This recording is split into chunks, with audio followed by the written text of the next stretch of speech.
Հայաստանի Հանրապետության վարչապետ Նիկոլ Փաշինյանին, պարոն վարչապետ, վերջին օրերին լրագրողական համայնքի կողմից հերթական սկանդալային բացահայտումը տեղի ունեցավ,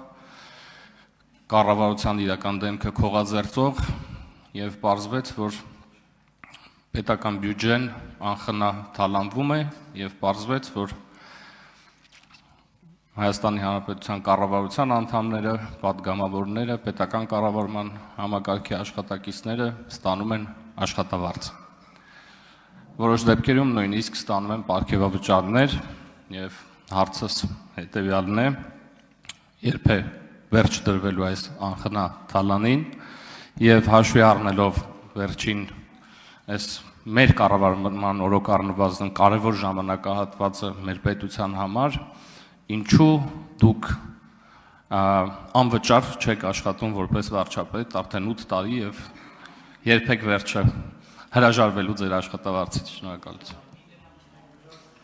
Հարցին կպատասխանի Հայաստանի Հանրապետության վարչապետ Նիկոլ Փաշինյանը, համեցեք։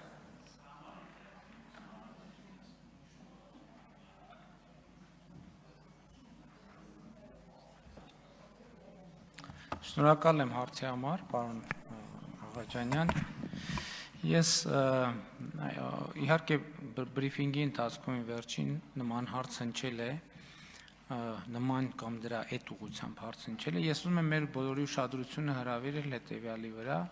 որ 2017 թվականի համեմատ նախ 2025 թվականի արդեն կատարված բյուջեն ավելի քան 130%-ով ավել է եկամտային մասը միայն։ Երկրորդը ուզում եմ մեզ բոլորիս հիշեցնել, որ 2025 թվականի բյուջեում մենք պետական ապարատի պահպանման ծախսերը կրճատել ենք 4%-ով, որը ընդհանուր առմամբ կազմում է 6.5 միլիարդ դրամ։ Այսինքն 2025 թվականին մենք պետական ապարատի ծախսերի համար, այդ թվում աշխատավարձերի եւ այլնի համար կրճատել ենք ֆոնդը 6.5 միլիարդ դրամով, պահպանման ծախսերը ընդհանուր առմամբ, ճիշտ եմ, չէ՞, ասում 6.5 միլիարդ դրամով։ Սա մենք ինչի համար ենք արել։ Սա մենք արել ենք հետևյալ տրամաբանությամբ, որ մենք համարել ենք, որ պետք է մեխանիզմներ ստեղծենք, որպեսզի պետական ապարատը ինքը փնտրի եւ գտնի պետական բյուջեում անարդյունավետ ծախսող տեղեր, ուրեմն միավորներ, հաստիկներ, որոնց անհրաժեշտությունը չկա, բայց որոնց վրա գումար ենք ծախսում եւ 25 թվականին մենք 6.5 միլիարդ դրամով փաստացի կրճատել ենք այդ ծախսերը եւ հետեւաբար այն որից հետո մենք ներդրել ենք կատարողականի վրա հիմնված վարձատրության համակարգ, որը պիլոտային ծրագիր է եւ որը մենք նպատակադրված ենք որոշակի փորձարկումների արդյունքում այդ թվում բերել եւ օրենքի տեսք տալ դրան, ինչի համար ենք դա անում, որովհետեւ կարծում եմ, որ եւ դա մեր ռազմավարություններին է վերաբերում, որ մենք պետական ինստիտուտները պետք է ուժեղացնենք եւ ընդհանուր առմամբ պետականությունը պետք է ուժեղացնենք, ինչով ենք մենք ուժեղացնում պետականությունը, նախ մենք սրանով իրականացնում ենք մեր տեսլականը դեռևս 2018-ի, որի համաձայն մենք ուզում ենք ունենալ բառիս բուն իմաստով անարատ եւ որևէ կողմնակի ազդեցությունից զերծ պաշտոնյա։ Այսինքն անարատ եւ որևէ կողմնակի ազդեցությունից զերծ պաշտոնյա, այսինքն զրո կոռուպցիա քաղաքականության իրագործումը։ Արդեն ասացի, որ նոր համակարգը պետք է լինի հիմնված կատարողականի գնահատման, վարձատրությունը պետք է փոխկապակցված լինի ծրագրային ստանձնած պարտավորությունների եւ դրանց կատարման ընթացքի հետ, որ արձագանքեք։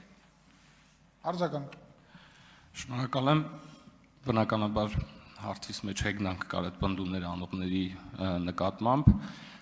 Ես կարծում եմ, որ շատ կարևոր նախաձեռնություն է պարոն վարչապետ եւ նաեւ կուզեի ավելացնել պետական կառավարման համակարգում աշխատավարձերի բարձրացումը ուղիղ փոխկապակցված է բարձր որակավորում ունեցող մասնագետների ներգրավման հետ եւ ես կարծում եմ, որ դրանով մրցակցայնությունը հստակորեն կբարձրանա եւ բոլորս գիտենք, որ մասնավոր ոլորտից բարձր որակավորում ունեցող մասնագետները դժվար են համաձայնվում աշխատանքի անցնել պետական համակարգում հենց այդ պատճառով եւ հուսամ ձեր այս նախաձեռնությամբ այս խնդիրը կլուծվի։ Շարունակելով ձեր խոսքից ասեմ, որ մենք նաև նկատում ենք, որ որակյալ կադրերի արտահոս կա պետական համակարգից դեպի մասնավոր հատված եւ նպատակներից մեկը դա է, որը մենք իրականացրել ենք եւ ընդհակառակը նոր կադրերի որակավորված կադրերի պետական համակարգում ներգրավելու հետ կապված խնդիր կա, որը լուծում ենք։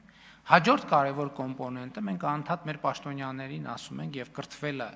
կրթությունը հրճակել ենք ռազմավարությունների ռազմավարություն, մենք մեր կարգավորումների մեջ դրել ենք, որ այդ գումարի X%-ը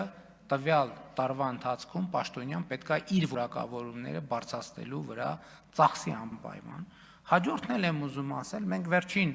ամիսներին, վերջին տարվա ընթացքում նաև նկատել ենք, որ պետական պաշտոնյաների նկատմամբ այն մարդիկ, ովքեր անսահմանափակ փող ունեն եւ քաղաքականության մեջ ներգրավված են, պետական պաշտոնյաներին ծանրաբեռնում են անհամաչափ հայցադիմումներով ամենատարբեր անձնական բնույթի եւ պաշտոնյաները ուղղակի հնարավորություն չեն ունենում առաջինը էֆեկտիվ պաշտպանություն, որովհետեւ դա ծախս է, եւ երկրորդը դեզինֆորմացիայի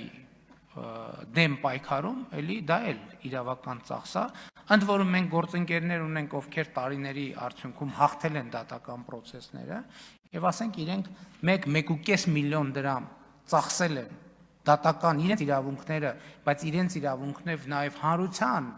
տեղեկացված լինելու իրավունքը եւ պետական համակարգը պաշտպանելու վրա, ասենք 1.5 միլիոն դրամ ծախսել են, դատարանը որպես ծախսերի փոխհատուցում օբյեկտիվ իր կարգավորումների շրջանակով, ասենք փոխհատուցել է փոխհատուցման որոշում է կայացրել 200,000 կամ 300,000 դրամի չափով, սա նշանակում է, որ հաջորդ անգամ այդ պաշտոնյան ոչ կարող է որևէ դատից պաշտպանվել, ոչ էլ կարող է իր դեմ զրպարտություններով պաշտպանություն գտնել, բայց այս ամենի նպատակը ինչ է։ Այս ամենի նպատակը եւ առաջնային շահառուն քաղաքացին է, որովհետեւ տեսեք ինչ հարց լինում է, չէ՞, քաղաքացու կյանքի հետ կապված, ում են ասում կամ պաշտոնյային։ Մեզ պետք է որ պաշտոնյան գետ կենտրոնացած լինի իր խնդրի վրա եւ որը մինիմալ բան նրան շեղի իր աշխատանքից եւ սա շատ կարեւոր որոշում է եւ ես ուրախ եմ որ այդ որոշումը կայացրել ենք մենք միասին եւ այո ես եմ կայացրել իսկ նրանք ովքեր ասած բան են առանց աշխատավարձի կամ սիմվոլիկ աշխատավարձով աշխատել են վարչապետ կամ չգիտեմ ինչ հիմա նրանք դոլարային միլիոնատերեր են ես նման խնդիր չունեմ իմ առաջ դրած շնորհակալ եմ Շնորհակալ